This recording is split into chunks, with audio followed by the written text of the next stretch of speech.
Hey, hey, hey. Welcome back, guys. Episode 4, Meatball Mafia. Da, da, da, da. We're here. We're doing it. We're rusty. We are fucking rusty.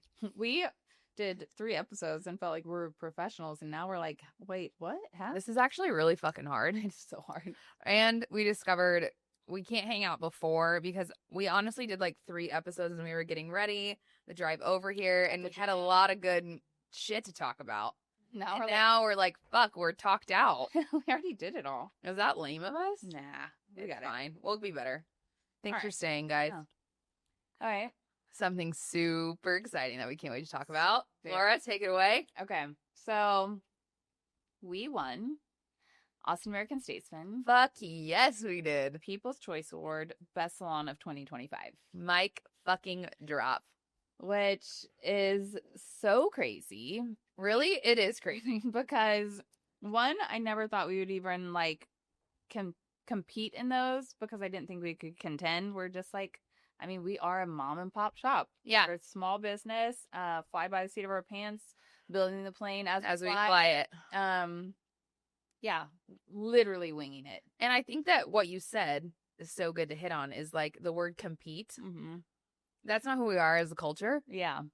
We keep that door open. We want it to feel like everybody's welcome. We're here because we want to be here, not because we need to make a name of ourselves. Like, we want to be here because, like, we authentically are there. Right. And honestly, the only reason I even decided to do it last year, which we ended up making top 3, which was crazy to me. Also random. Randomly, we made top 3. The whole random. Like, we were all like, what the fuck? How do you do what? Okay, cool. That's awesome. But so thanks to all of our clients because that's, I'm assuming, how we got it. Yeah. But also the only reason I even did it is because I'm trying to help build business of younger stylists. Yeah. That's what we're trying to do. And so, you get a little, I don't want to say lazy, but you get comfortable after you've been doing hair as long as we have, because we have built-in clientele. Yeah. We have all these like amazing clients, and then, but we are building the future of 15 new stylists. Yeah, like we are literally building the generation of Headspace, but also our industry, which is really crazy. It's so crazy, and it is a huge responsibility. So I'm like, okay, I need to try harder. I need to network. I need to market. We need to like do the things to like make ourselves a known presence in the city. For sure. And so that's what initially even like made me think about doing them, period. And then we made top 3, and I was like, holy crap, this is wild. Yeah. So cool.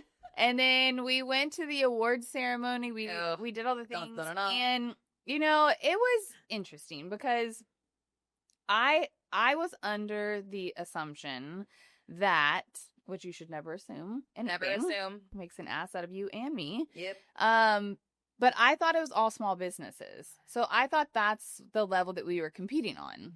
And then we got there and we started seeing all these people win that, honestly, it was like big chains. Yeah. So it was Home Depot was beating out, what's that really cute little hardware store? Harbor Freight? No.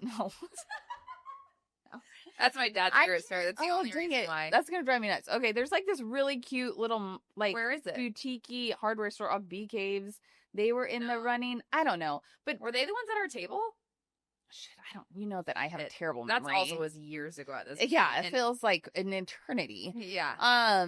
So I thought that's what it was. And I thought we were going to be like rubbing elbows with all these small businesses in Austin, which is like my jam. Like I love that. Homegrown businesses. And then it turns out like Lowe's and Home Depot and like all these crazy places were winning. I was like, 1, how the fuck are y'all even in the running for this? 2, what are we doing here? Yeah. And then I was like, okay, and then we were going up against salons that have a way larger footprint. For sure. In the city. Also been open way longer than us. Multiple locations, massive clientele, massive employee, like just like a bigger base, bigger everything. Sure. So I was like, okay, they're not even like breaking this up by like the size of the business. Like we will never, ever win. We don't stand a chance. It's never going to happen. So I was kind of like, I don't know if we should even do this again next year. This isn't what I thought it was going to be. Right. But we got nominated again. Yeah. And then totally And I don't even know how that happens. Yeah. Like it is through people voting. Yeah. So thanks. Yeah. Thanks so much. And it's also just always an honor, I think, in that sense of just like, or like, oh fuck, like I feel like we've really worked super hard this past year on like our marketing, working with our social team, making sure that we're doing all the things on that end. So I'm like, it is working. It does work. Yeah. But then like I think we do have like we have like a beautiful clientele. Like I love our people. They're amazing. They're so cool. And ride or die for us. So crazy. We fucking win. We fucking win. And like what I don't even know how to like dive into like a lot of this. So last year when we lost, it was kind of a shit show. It was. Katie and I unpacked a lot of trauma. For sure. I was kind of like, this is bullshit, dude. Like, what's the point of all of this? Yeah. We had a lot of feelings. A lot of feelings.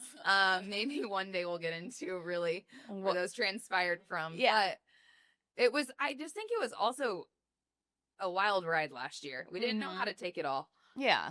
So anyways, so we win. And then the best part about this is that we weren't even there.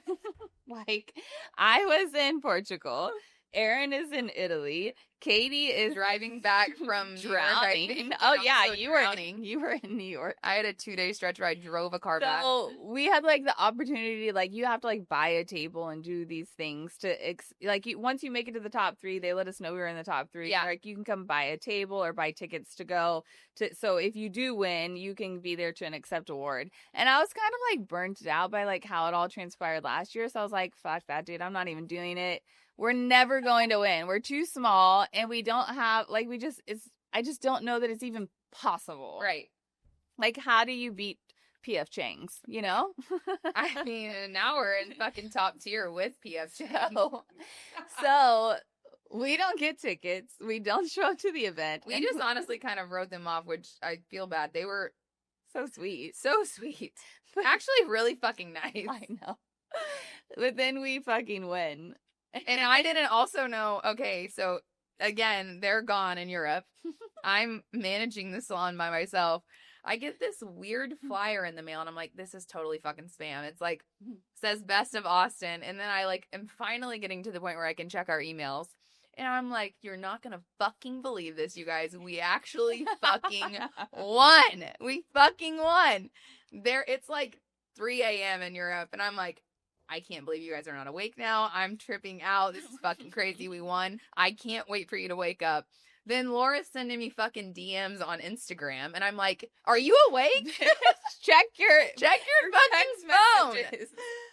And so it was honestly, I feel like that was great. How that all transpired, I feel like this year was amazing. I'm so proud of us. I'm so proud of us too. We really did bust our asses. So I mean, and also people need to understand, like Austin has one of the highest amount of salons per amount of people in the country. Like it is so concentrated, which makes sense because we live in a city of creatives. Yeah. Nobody wants to work a 9 to 5 and all these things. So like it makes sense that we have as many salons. Yeah. So to win things like that, even if it doesn't feel like a big deal to some people, like it's crazy to us. It's a big deal. So, and the fact that we weren't even there to accept the award makes it like that much funnier. Like it honestly felt like we all are. Holy shit, that's amazing. And now I don't even know if I'll ever try again. Like I'm like, sweet, we won this year. Let's just see what happens. Hell yeah.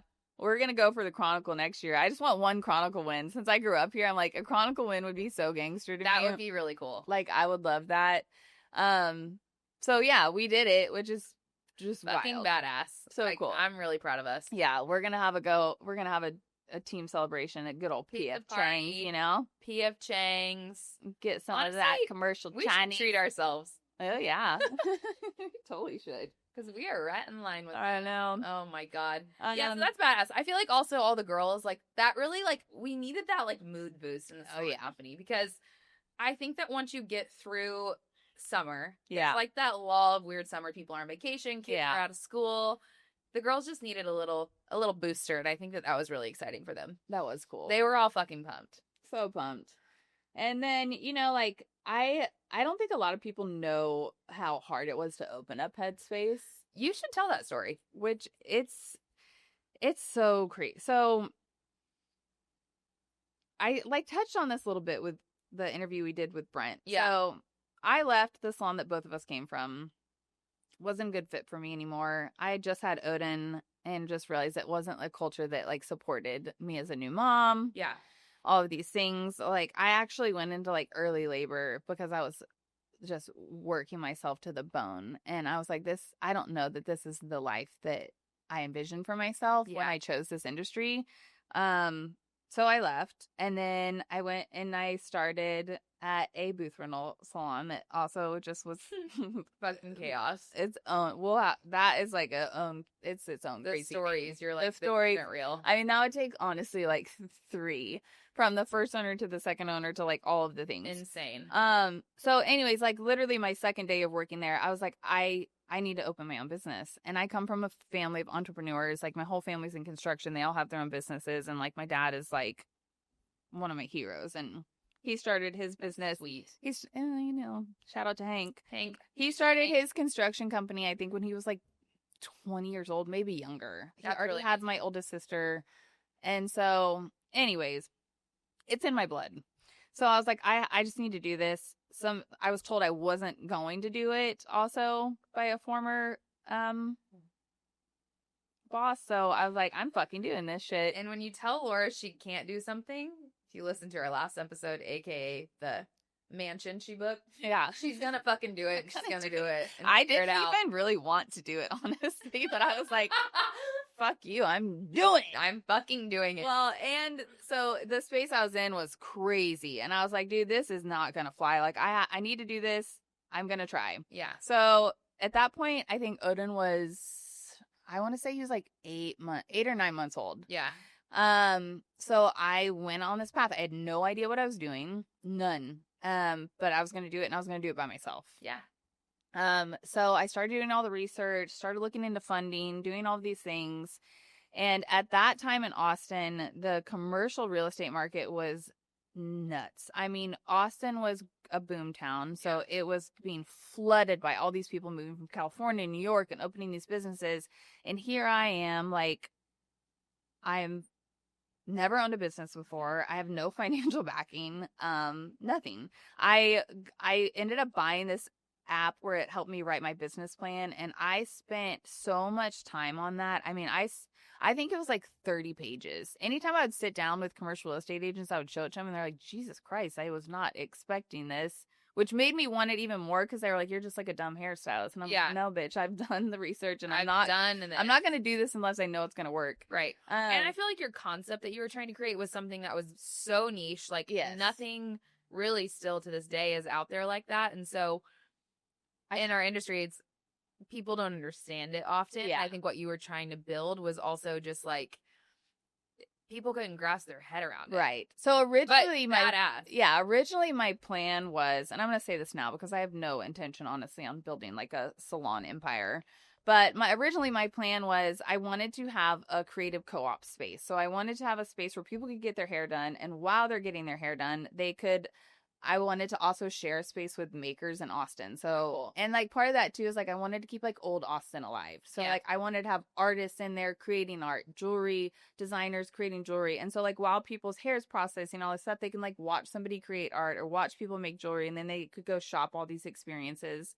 And then in my really crazy idea, I wanted to have like a second story where it was like a yoga studio and have like a shadow box where you would be like watching people do yoga while you're getting your hair done. So it was like a visual stimulation kind of thing. I mean, crazy. It's like the Meow Wolf experience, but in a salon. And so that was my original vision. And I ended up getting in contact through like one of my best friends I grew up with, Seal. She's a badass. We should have her on here one day. She's actually trip and a half. Amazing. Yeah, that would be fun. So she connected me with somebody that she knew that was in the commercial real estate space, and they were developing St. Elmo in Austin, which was at the time like just run down old South Austin Central kind of neighborhood that nothing was really there. It was all just in developing stages. Yeah, right, at this point. I mean, it was just like it had just gotten beat down right down. It was old. It was underdeveloped. It had not had a lot of love. And so they had this concept that they decided what they were going to do is build this massive creative space. And so Seal was like, dude, this would be perfect for you. For sure. So I go and meet with these guys, and it was so intimidating. I remember I sat down at the table, and it's like 6 dudes, and I can already tell, like, it's not the vibe. Like, the energy's off, but I'm like, I'm going in there, I'm doing it with confidence. And also keep in mind, like, I'm a brand new mom. I'm like postpartum, like all the things still. And I like slapped down this business plan. I'm like, this is my idea. And they read through it, and they're like, this is amazing. This is literally exactly what we want. Like, we'll give you an LOI to sign today. This is a letter of intent to do business here.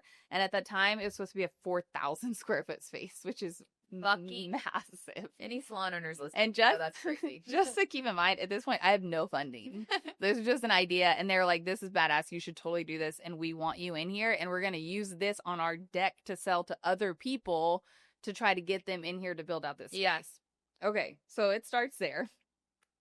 From that point, it takes about 2 years where nothing is happening. They keep dragging me through the dirt. They like take me to these like social events, and like these are just like guys like I wouldn't normally rub elbows with. Yeah. And so, but they're like almost like it's like a carrot on a stick, you know, like they're like, oh yeah, it's gonna be this, it's gonna be that, and I'm just like, okay, it's gonna be worth it, it's gonna be worth it. And then at this point now, I'm pregnant with Bodhi. So like 2 years has passed. Now I get pregnant with Bodhi, and I realize these guys are totally fucking with me, and I'm like, they have no idea what, like, not to say that they don't know what they're doing, but the whole concept of what they tried to start got so convoluted. Like different investors came in. There was like too many chiefs. And now there's not even, I mean, that area has gone through like 3+ owners, if not more. Well, and then on top of that, should I? Okay, I'm not going to like do specifics, but should I? You can say what you want to say. Well, okay, so basically what had happened, without diving too much into it, because that's its own trauma. I think it's a part of your story, and I think that, yeah, say it. Okay. So, big part of your story and why we are where we are today. Okay, so when I left my original salon, the person that owned that place was like one of my idols. I looked up to them, like, they were just a big part of my life, a huge inspiration to me. When I left, it didn't go over well, and I wanted to reconnect when I decided to open up a space because I wanted their blessing.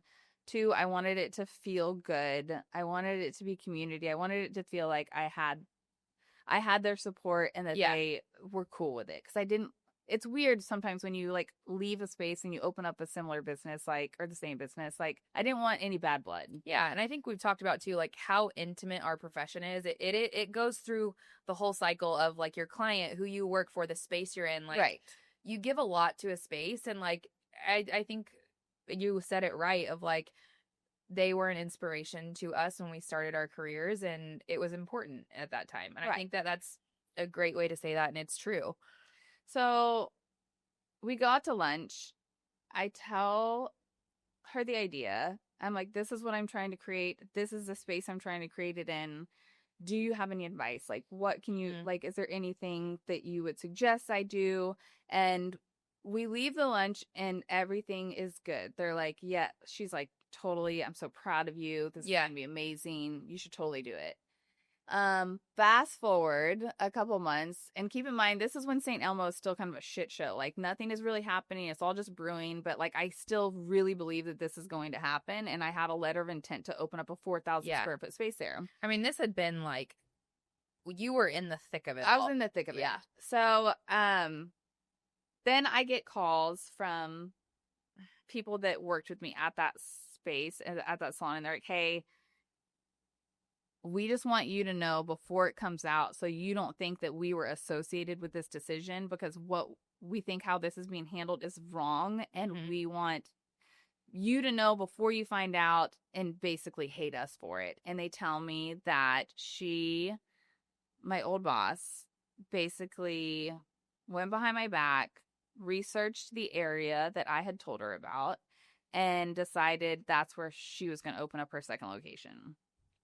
Which wouldn't be a big deal if, 1, it was communicated. Yeah. And 2, if it wasn't literally on the same block. And even if it was on the same block, like if it had been like, hey, I don't want this to get weird. Yeah. I have this opportunity. I know you told me about this. Like, let's work together. Well, I think ultimately it came down to having mutual respect of just like how you approached that conversation and what your goal was with that. Yeah. You felt like that was reciprocated, and then you felt like you were shit on. I felt completely shattered. I was pregnant, and now I'm like, okay, here I am. I'm pregnant. I'm trying to do this from the like grassroots, bootstrapping the whole thing. And now this person that's like extremely successful is going and doing it behind my back on the same block, and trying, like, it was just felt so gross and shady and awful. And like, I felt like my like hero had just like stabbed me in the back, and it felt so awful. It was like one of the worst things, honestly, that I've experienced professionally and honestly personally. Yeah. It was like, it was hard. It broke like me. A vulnerable moment. Owning a business, going through this, being a new mom, it's a vulnerable moment regardless. And like, that's really tough to have that happen to you in the space that you have been so excited for. Also that you were destined to do. Like, you are an entrepreneur at heart, like you said. I feel like obviously one way or another that was going to happen, and that sucked. It broke me. And then like the fact that it wasn't working out really well with the developers I was working at, and then I found that out, and I found it out, and the way I found out was really shitty. Yeah. And then when I confronted them about it, it got even worse, where it was like, well, basically what I was told is like, I'm not going to prevent myself from growing based on your dream. Like what was the words? It was like, she basically told me, don't be a victim, but also like grow up.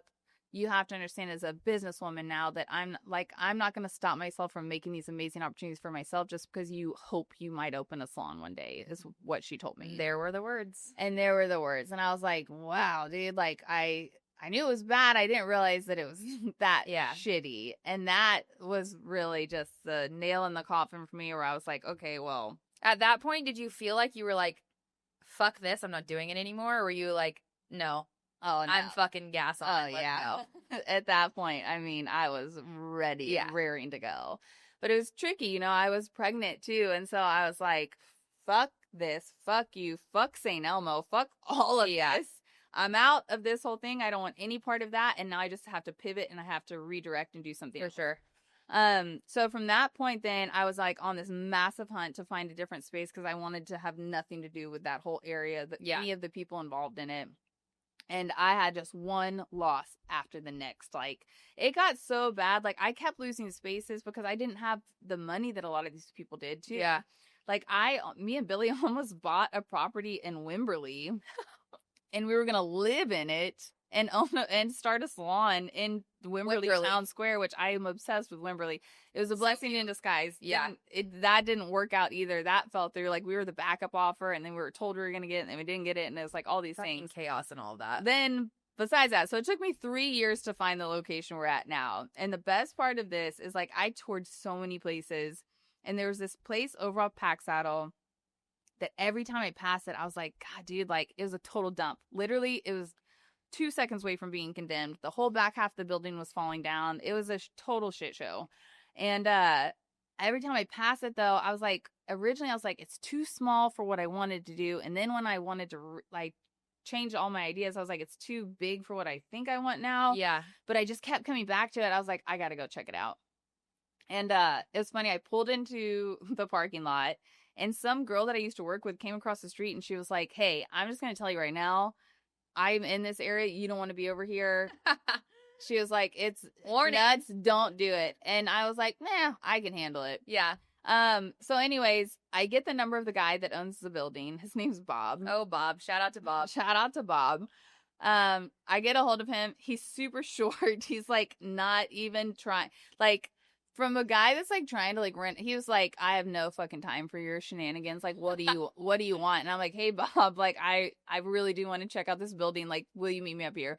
So he comes up here, and he gets out of his car, and it reminds, like, he gets out of his car, he's got on a Hawaiian button-up shirt, cargo khaki pants, and I was like, this is my fucking dad, dude. And then I find out that he lives in the neighborhood I grew up in, and I'm like, dude, this is meant to be. And Bob, like, he's like, listen, it is what it is, take it or leave it. You either want it or you don't. He's like, I don't give a fuck about your business plan. Basically. But I think Bob has a soft spot for, one, people that grew up here, people that have a dream. And he was like, if you want it, it's yours. And I was like, oh, shit. Now you got to make that Now decision. I got to do it. So then I bring my dad and Billy up there, and they come in, and they're like, are you fucking kidding me, dude? Mind you guys, they're both in construction. And yeah. A lot of this would fall on them as well. Yeah. The building is in bad shape. I mean, it was rough. But I was like, I walked in, I was like, this is it. This is the one. There's rats and roaches and an old cat. An old cat. What was the cat's name? Pushy. She was like 100 years old, 100-year-old Siamese and cat. The cat, you signed the lease, the cat is yours The now. Cat's mine. I had to find the cat at home. And Bob was like, I'm pretty sure she's like 9. And I took her to the vet, and they're like, this cat's like 19. I was like, good God. We ended up finding her home. Okay, but then like even a crazier part, do you know the funding side of this that happened? Okay. So I knew I had actually, my old boss, one of the things she did do, I have to shout out to that, is she put me in contact with this nonprofit called it's the women's one, right? Well, they specialize in financing projects by minorities, which women fall in that category of business owners. Oh my God. I have been to an event with them. It's on the tip of my tongue. You have to look it up because they are actually an amazing company. Oh, and they saved my ass. Actually, will you look it up while I tell the part? Oh, it's called oh my God. Shame on me for not remembering this. I'm just like too lost in the sauce of this story. So, anyways, she put me in contact with them. They're a phenomenal resource. When we figure it out, I will shout them out. But at the time, they were like, what you're asking for, the amount of money you're asking for is way bigger than what we ever fund. I think at the time they said like it was like up to $50,000, which I needed $350,000 to get this building to where I needed it to be. So they're like, yeah, we aren't the one. People fund. Yes, right? yeah, it is. People fund. Yeah. God, people fund. God, they are amazing. I wish I knew my loan officer's name too, because he was so badass. I loved him. But anyways, people fund. But they're like, hey, we can't do what you're looking to do, but good luck. Like, we'll help. If you need anything, like, they were really cool. They were great to me. They're like, we'll help you. We literally cannot fund this. And so I was like, shit, okay. So they're like, you should look into doing an SBA loan. So I found this like random bank in Michigan that was like, yeah, we'll do it. And so I started the process, and doing a SBA loan is a nightmare. It takes like 2 months to get approved. The paperwork that they need is unreal because it's like a government funded small business loan. But I finally get everything through. I'm like 3 weeks away from closing on this loan. And I tell Bob lets me sign a lease with no money. Okay, I'm like, we'll figure it out. He's like, we'll figure it out. And I'm like, but I'm going to get approved. We're here. And he's like, all right, you got it. He was like, if you just pay I can't even remember what it was, but anyways, so I'm like 3 weeks away from closing on this loan. And somehow my bank at the time, it was UFCU, the University Federal Credit Union. They get wind that I'm applying for a SBA loan. How? So maybe through like credit. Yeah. So anyways, their loan officer reaches out to me and he's like, hey, I am going to be heading up we just got approved to offer these loans. We heard you're applying for this loan. We would love for you to be one of our first loans. Oh my God. And so I'm like, shit, I don't know, dude. Like, I'm so close to finishing out over here. But in my head, I'm like, I know that it would make sense for me to do it with my bank so that I can build that relationship with them. Because then, I don't know. In my mind, I was like, I need to have a great relationship with them so that in the future, if I want to open up 100 of these, they're my guy. Yeah. So I ended up shutting down the loan process with this bank, restarting it with my credit union, and we're going through everything. And they're like, okay, so here's the thing. Since we're just newly into the SBA thing, we can't do, this would be really a startup company. But since you've already been doing hair for this long, we're going to call it an expansion. Okay. And they're like, it should be good. So I'm like, whatever, y'all. Y'all are the expert. Oh, like, y'all do it.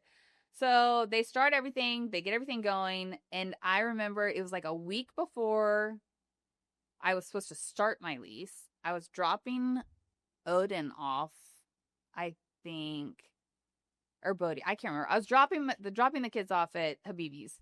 And my loan officer is calling me. And I'm like, shit, I got to pick this up. So I drop them off, run after my car. I'm like, hey, what's going on? They're like, I don't even know how to tell you this. No. I'm so sorry.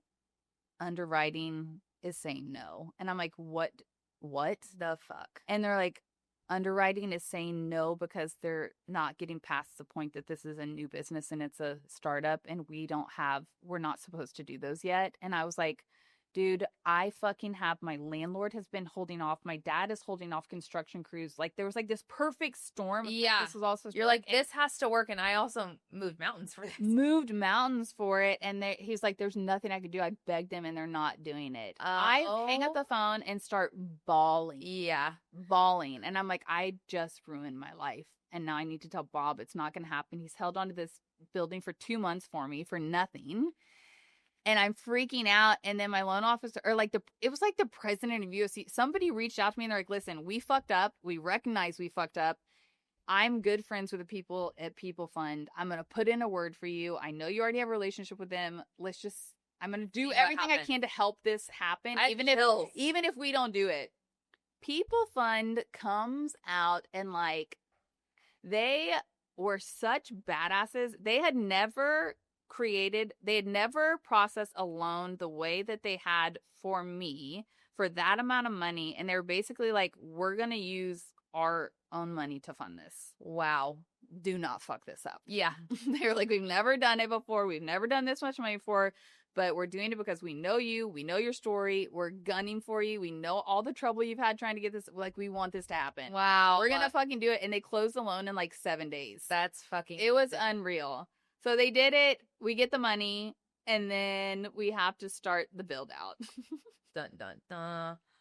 And the city of Austin loves to claim that they support small business. They make it impossible.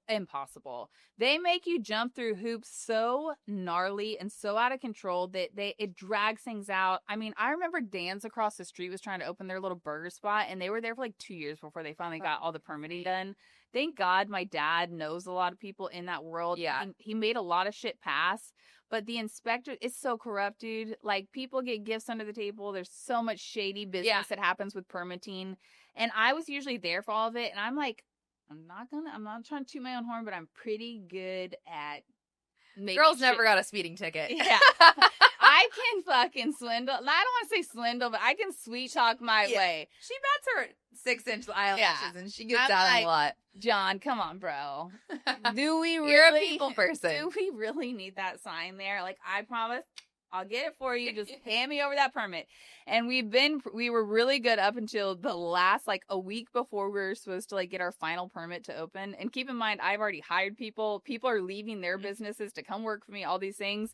And the one day I wasn't there, my electrician got in a fight with the fucking electrical permit guy. I can't remember what his name. That's not who you want to. Some stupid sticker on some light fixture that I ordered from Greece, and they were like, "Yeah, this isn't U.S." And they got in a big beef fight, and they're like, "We're shutting it down." And then ACL was happening, and they're like, all of our permitting people are going to make sure ACL happens. No. Yeah. No. And it can be something as small as a fucking sticker. Oh, yeah. Fuck you up. And all these stylists had already put in their notice, all this shit, and I'm like, dude, I don't know what to do. I'm so sorry. I don't even know when we're going to open at this point. Oh, my God. But we ended up getting through that point.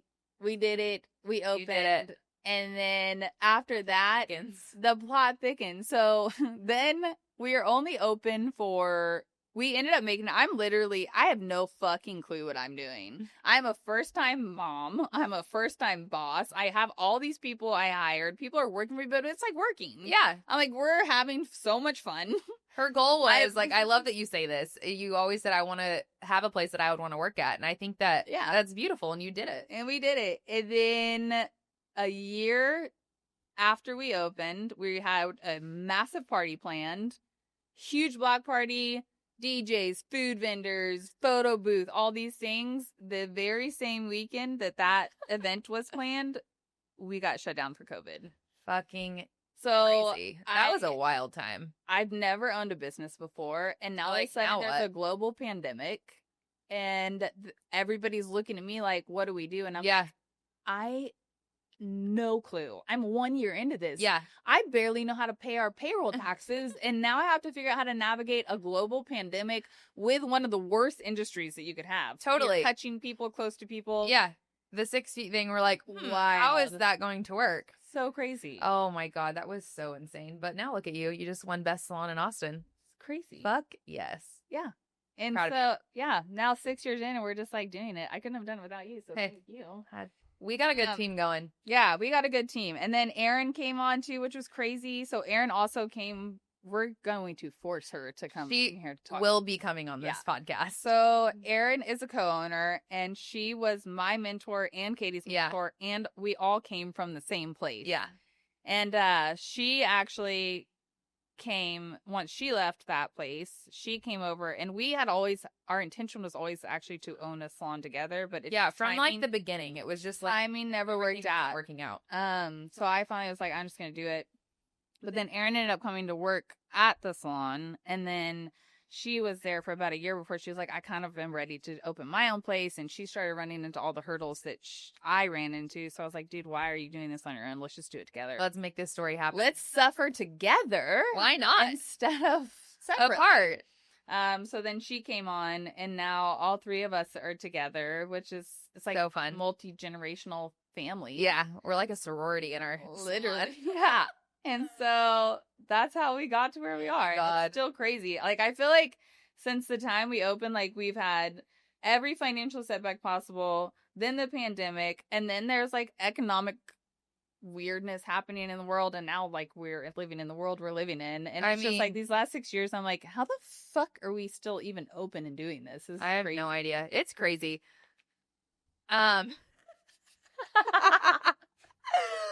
Yeah, I think that opening a salon is just nuts. Hang on. All right, we're back. Sorry, we had to take a quick intermission.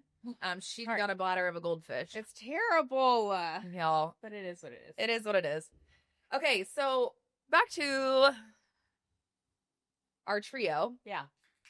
Erin is responsible for us. Yes. The funniest part about it, and I can't wait for her to tell her side. The eldest vampire. She really is, and she's stuck with us for life, and she never thought she would have that. Yeah. It's amazing, but I always say this, and I stand by this. She made me who I am today, and I'm like, genuinely, I wouldn't be where I am without her. Oh, 100%. She's incredible. Yeah, 100%. Can you imagine if I didn't have Erin as an influencer? She would, I don't know where the world wouldn't be ready. I would have had zero filter. I mean, I already don't, but I feel like Erin really instilled a sort of professionalism in me that, well, I say that. Listen, it's hard to explain, but I remember when I started working for her, she was so professional, and she was younger than me. Yeah. And I was like, holy shit, she's taking this very seriously. And I definitely was like one of those hairstyle, like I was like party girl. Yeah. I was kind of wild, and I was doing this because it was like anti, college. Yeah, all of the things. And then I started working for Erin, and I was like, oh, she's like very serious, but in a good way. And I was like, she's actually like, this is a career. Yeah. We learned the difference between a hobby hairstylist and a career hairstylist with her. I was like, majorly influenced me. Holy shit. Yeah. My parents have never been happier. They tell Erin they saved my life. Her and her husband. I mean, truly, they actually love Erin more than they love me. That's fair. Especially Big John. He's like, hey. He calls Chris, her husband, Scooter. And he's like, you and Scooter really just did the Lord's work here. Yeah, well. God. Well, now look at us. God bless them. Yeah, I definitely would not be where I am without Erin. And I feel like we say it all the time, but I don't think she actually believes us. No. And like, she really is like incredibly influential on who I am professionally, for sure. I agree. Thank you, Erin. We're going to force her to come on here and talk to all of you, everybody, but she's going to hate every second of it, but but she'll get into it. Yeah. And I think for all of us, when coming together, it's cool. We like all collectively believe that like we're here to like make this as best as we can for everyone that works for us. And I don't know, we want everyone to grow and be better than us and do whatever the fuck they want to do and become successful. Totally. Well, so that's kind of that story. Yeah. And I think we should touch on how you ended up with us, which is so funny because I actually didn't get to work with Katie. No, we crossed paths never working together, but I like babysat your kids. You were living with Aaron. I was living with Aaron, which is so fucking crazy. I think we've told the story of the wedding, which was hilarious. So I always knew Laura as this like anomaly of a human being who was just this badass hairstylist. Everyone loved her. Like, I mean, everyone was always talking about Laura at the salon, and I'm like, who is this individual? I need to be close with her. We go to Garth Brooks. I'm a teeny bopper associate. I had the best fucking night of my life. And then shit hit the fan with all of that. And I'm like, she fucking hates me. She's never going to talk to me ever again. Well, she's like with everything that went down with our old place. Yes. I kind of like everybody that was there. I was like, thought that. Yeah. It just felt like Yeah, it was just. I just disassociated. You had to separate yourself. I can't be a part of this anymore. Which is totally understandable. And then, it was time for me to make some changes. I had thought about opening up my own space, and then you just hear a lot. I was a salon consultant for 3 years, and so being in that world, I'm like, I don't actually think I want to do this alone. So I call up Aaron, and I'm like, can I have a job? I want to work for y'all. Like, let's have a meeting. We sit down, a table very similar to this in our break room, and I'm like, all right, I want to work here, and this is what I want to do. This is what I can bring to the table. And they're all like, cool, great, let's do it. And then lo and behold, I ended up starting a few days earlier than expected, but that's here nor there. We don't need to get into that. Well, what was funny too is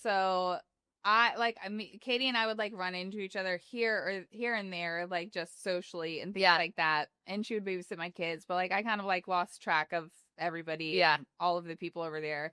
But I had always heard about the beast that Katie was behind the chair and all the things she accomplished. And I remember like when I was working there, like I was a version of that person, but in a much different way because I didn't have the platform that you had. Yeah. But I was just like, I was double booking. I was pregnant double booking. I like did every service working 18 hours a day, just fucking grinding, insane. And like that's who I was there. And then everybody started telling me what you were doing, and I was like, holy shit, she makes me look lazy. Like, what do you mean? She's only been doing hair for 3 years and seeing like 75 clients a week, working 100 hours. Oh my and God. Like doing like insane things in a very short amount of time, and then on top of that doing like consulting work. So I remember when Aaron was like, hey, Katie's thinking about leaving. First I was like, what? Because she's like the life force over there. I'm like, there's no way she's leaving.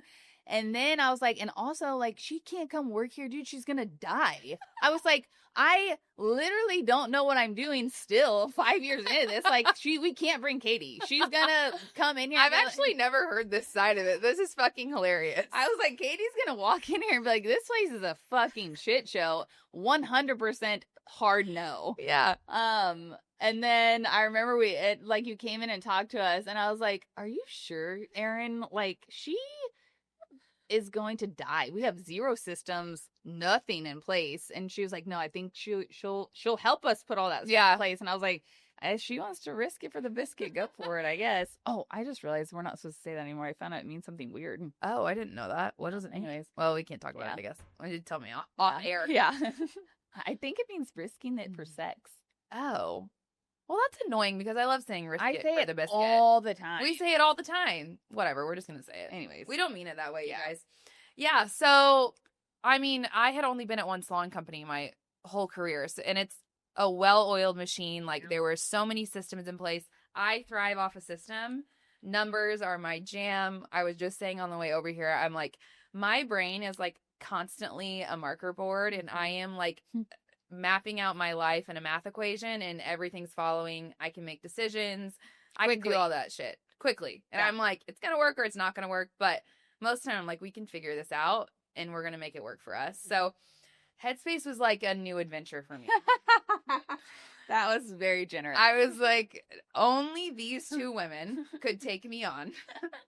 Because that was the other thing, finding a new space that, like, would take me on as a person. Because Yeah. I'm a big personality. I got a lot to say.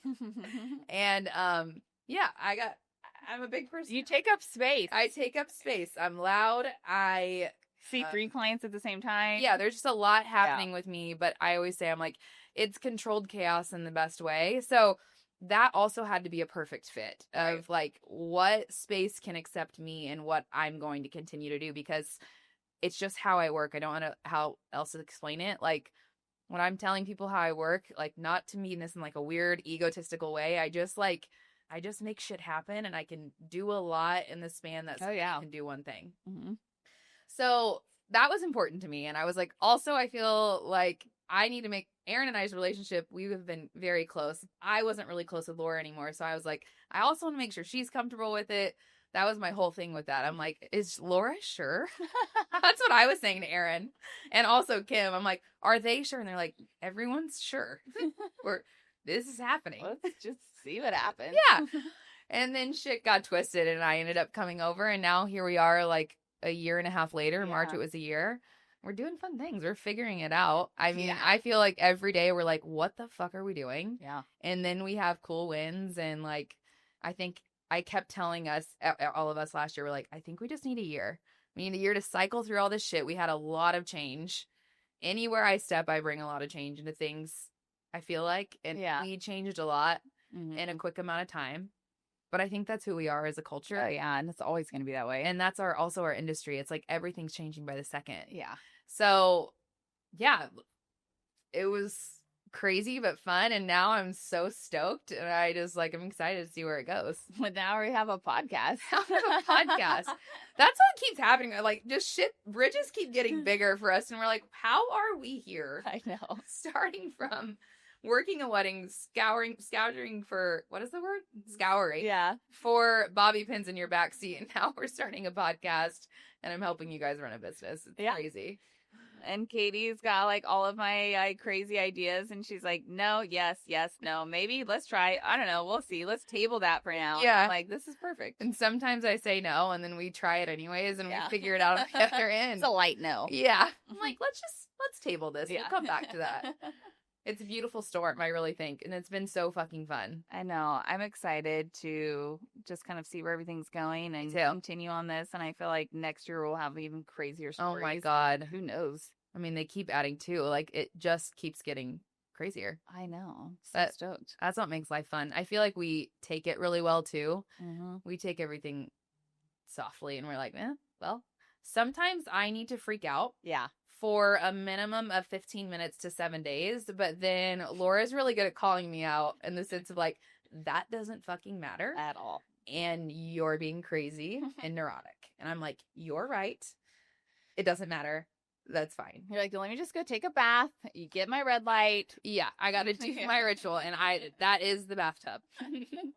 I love taking a bath. They take a bath every day. I'm obsessed with it. I love that for you. I can't do it. People are grossed out by it, and I get it. But that's not me. Oh no, that's not me at all. I can't sit there for that long. I would be embarrassed to say the amount of time I've spent in an hour about. I will drain it, fill that bitch back up, drain it.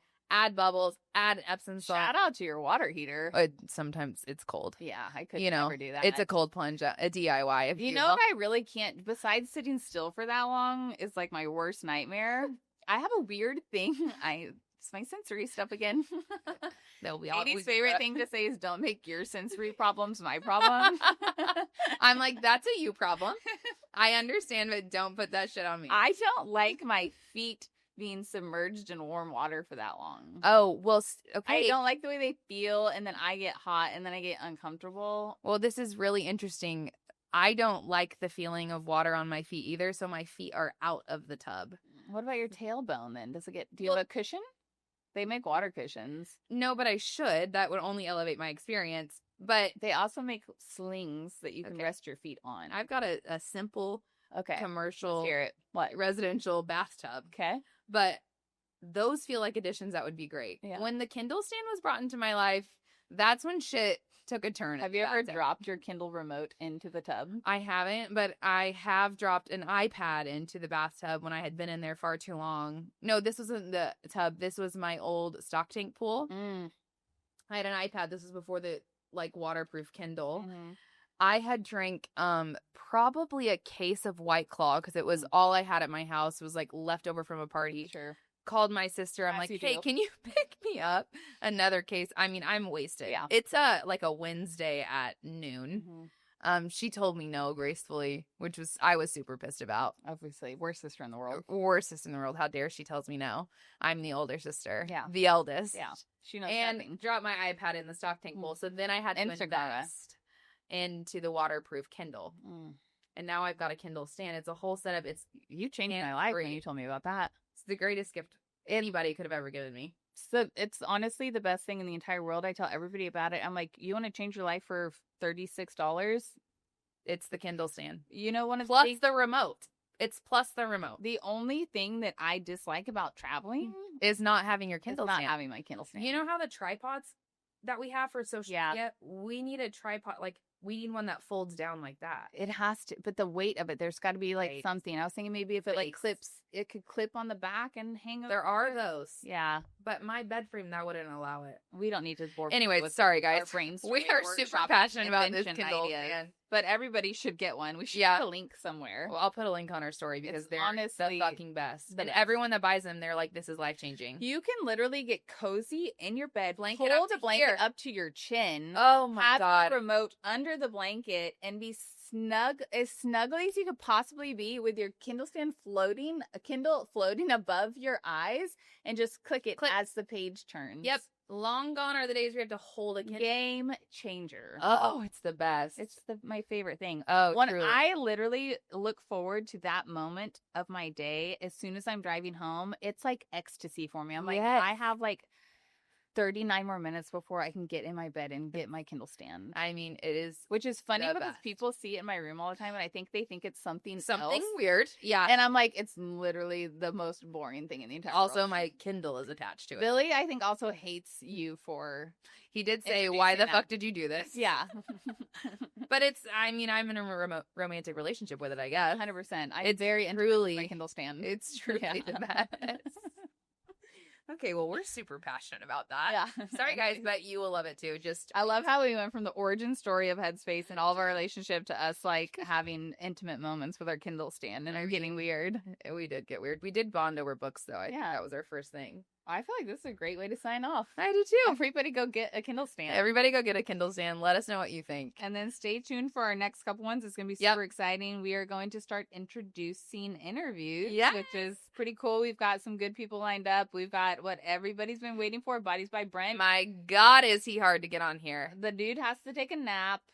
We're never going to let him live it down. It's all right. He is our manager at the end of the day. Very good at setting boundaries. He really is. I'm proud of him. Yeah. So honestly, I need to learn. We got him on the books. He's going to come. We're going to ask him all the questions. And then we have Snowy Rodeo, who is our resident tarot card psychic medium reader. Yeah.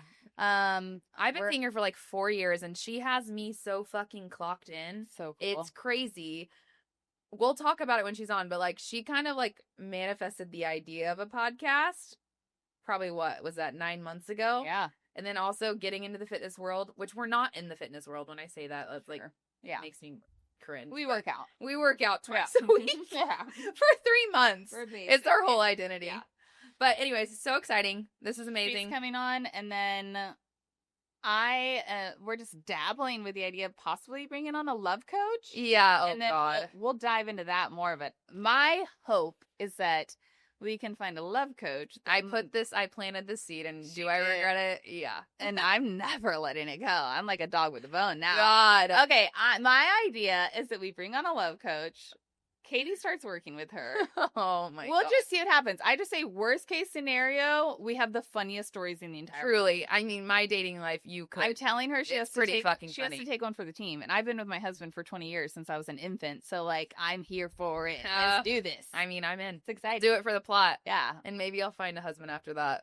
All right. Well. All right, guys. Stay tuned. Toodles. Bye.